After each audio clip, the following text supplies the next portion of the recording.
Vous sortez la victime, les gars. Et vous sortez la victime, vous allez dans la niche de suite.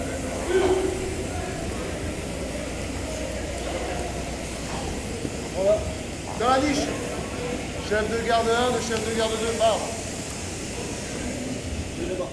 Une cinquantaine de pompiers s'étaient livrés à un exercice de crise quelques jours avant l'ouverture du tunnel Albert II. Pendant une partie de la soirée, les équipes de secours ont rempli scrupuleusement leur rôle, mettant en cause un accident de voiture. Dans le scénario, un feu s'était de plus déclenché sur le véhicule en question. Le scénario, on reproduit un accident de circulation, un véhicule avec des personnels à l'intérieur, des blessés et surtout l'événement redouté qui est le feu de voiture dans un tunnel. L'objectif de l'exercice, c'est de simuler un accident de la circulation dans le tunnel Albert II pour tester le dispositif de secours de sapeurs-pompiers sur ce type d'ouvrage qui est nouveau en principauté.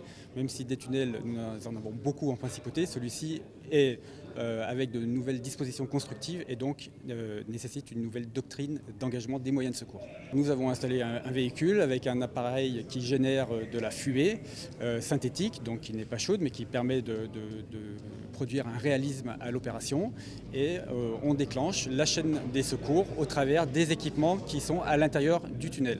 Et ça nous permet d'être préparés, alors prêts je ne sais pas, mais en tous les cas préparés à un événement dans ce type d'ouvrage. Équipé de l'ensemble des éléments de signalisation et de sécurité réglementaire, le tunnel Albert II est doté de 8 abris anti-feu tous les 200 mètres environ.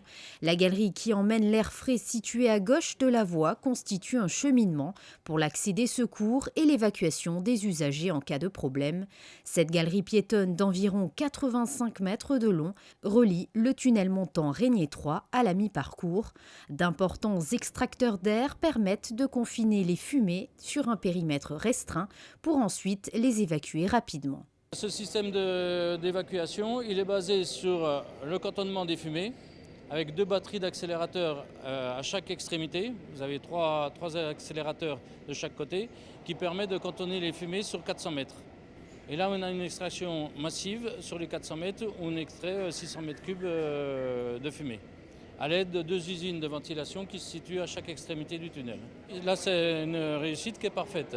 Même tous les essais qui ont été faits de désenfumage avec à l'heptane ou avec des fumées chaudes, on a eu une réussite complète au niveau de l'installation. Le tunnel Albert II est dorénavant ouvert au public. L'inauguration officielle en présence du souverain a été reportée au vu des récents événements.